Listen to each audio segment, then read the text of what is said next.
John, I think I speak on behalf of everybody at the club and everybody in town. It was great to see you back at Oriel Park last night. What a game to come back to. Yeah, it was a wonderful. It was 3 months since I was here, Gavin, believe it or not. And what a game to come back to. The last game I was here, it was no score with Shamrock Rovers. But last night we got to the winning post, and it was brilliant. It was a brilliant night to be here. The atmosphere, the crowd, and everything that goes with a football match was here in Oriel Park last night. You mentioned there 3,500 summer's night. Yeah. It reminds you of I would say, not saying the good old days of long time ago, but it reminds you of the recent success we've had here over the last decade. Oh yeah. But like it also reminded me that the town is behind the club at the moment, and I think that's the most important thing, Gavin. You know, because we're doing the right thing. We're winning our home games where you keep your crowd. You know, we're unbeaten at home. And like the way we're playing, like, okay, everyone's saying we're punching above our weight and all that, and Stephen's not committing himself either, and I don't blame him for that. But the thing about it is, you can see Stephen O'Donnell stamping that team, like the way he played, the way he conducted himself. It's all out there with the 11 shirts, or the 12 or 13 shirts that played last night. Yeah, you obviously, you were close to Stephen when he was here as a player. You've had many discussions, former captains. Yeah. No surprise, I'm sure, that you've seen him go on to become a manager. He always sounded to me as if he was going to go down the management trail, like, you know. And I'm sure he has that ability in the dressing room that he can inspire you. You know, and that's what managers have to do, along with tactical. They have to make you believe in yourself, and they have to make you believe that maybe sometimes you're better than you really are. But that's their job. And Stephen O'Donnell, well, he led by example and there's no one can say, well, where are you coming from? Because no one can ever say Stephen O'Donnell didn't give 200% when he played. Very true, very true. Football, as the old saying goes, John, it's not a matter of life or death. How's your health first and foremost? And can you tell anybody who doesn't know where you've been for the last couple of months? Can you explain what happened to you? Yeah, believe it or not, when I got a pain across my chest on a Sunday night, I was going to go to the doctor about it, but it wasn't a violent pain. But my daughter says, "No, I'll get the ambulance for you." So. The ambulance came and taken the Lourdes and taken up the matter. They put a dye into me, and they seen that all my tubes or arteries was stuffed.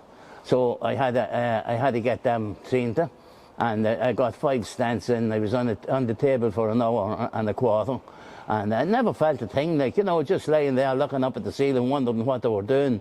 But the main man, Dr. Keelan, said it was a brilliant job, that I should have no problems. I was back there 2 weeks ago for a referral, and he said they don't have to go near him for 12 months.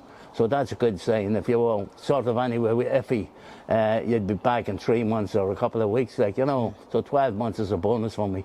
And how's the recovery been? You said your last game here was the 0-0. I think that was back in March. So you've been away from Oriel for 3 months. Which yeah. No one knew. I'm sure that was that felt like 3 years. Honest to God, Gavin, I was listening to the games and I was kicking every ball and heading every ball away, like, you know, and delighted to see Dundalk doing as well as they are. But it knocked me about for a while. You'd be weak in yourself. But thanks be to God, I'm doing a bit of walking and my legs are getting stronger, and hopefully I'm on the mend. You're nearly back at full fitness, well, match fitness. Hopefully. I got back into the commentaries last night, and I still had plenty to say, I'm sure. when I open up, you can't close me. You know. You're back here today, John, obviously the day after the game, but you're back here to film a documentary on Jimmy Hasty, which is going to come out towards the end of the year. It's a UEFA documentary, so it shows, you know, it shows you how important this is going to be. I'm sure you've obviously spoken with Jimmy numerous times over the years. Are you looking forward to seeing something about his life? Oh yeah, and we done a bit with John Creedon before on Jimmy Hasty, and you know, I was very good, one of his pals, like, and lucky enough I was the captain of the team that year when we went and won the league in 1963. And Dundalk were only after winning the league for the very first time in 1933, believe it or not. So it was 30 years later. And me, as I always say, a man from the Quay got the honour of leading Dundalk out that year and being captain. It's something that lives with me till I die, like, you know, and it's a wonderful thing to have. And Jimmy Hasty was part of that and made it, because Jimmy, he was the goal-scoring centre forward. And fair play to Jim Malone, who was on the committee. He got him up from Newry Town, and the rest of the committee said, we're not paying his wages because he's only one arm, like, you know. And Jim Malone says, well, I'll pay his wages because he'll prove himself. And so he did. You know, and like, he was just one of these guys, the goal-scoring machine. Like, when you were sitting in the dressing room with him, he was the life and soul of the dressing room. But you knew he was going to score if you give him a chance. Yeah. And he was that type of player. And a lovely man as well, like. I think it's important for the younger generation that's coming to support the club that they can see the history and the tradition that this club brings. Oh yeah. Well, believe it or not, Gavin, I do always feel when I come up to Oriel Park that I might be a blade of grass, but I put a wee bit of a foundation here, and it's lovely to be able to feel like that. And I'm always welcomed by yourself and Martin and everyone, like, you know, all ex-players are.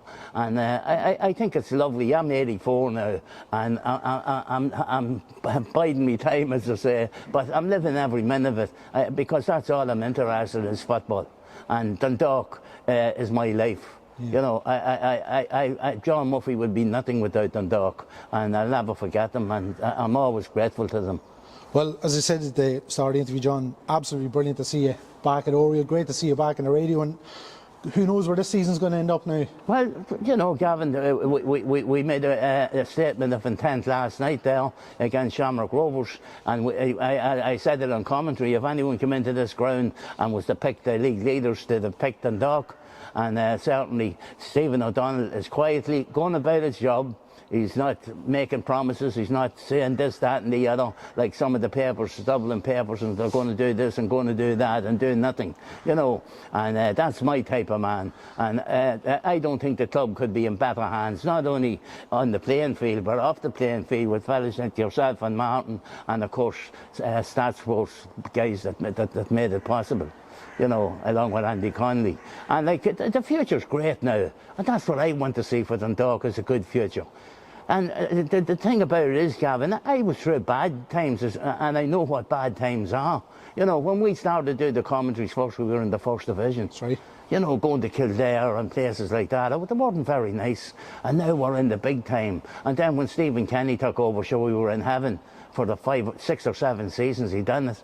You know, and hopefully we're back in heaven again with Stephen O'Donnell without putting pressure on him. Yeah. You know, Stephen will do it his way. He knows where he's going, and he's a good staff with him. And I think Dundalk are in very good hands at the moment. Brilliant. Well said, John. Good to see you back.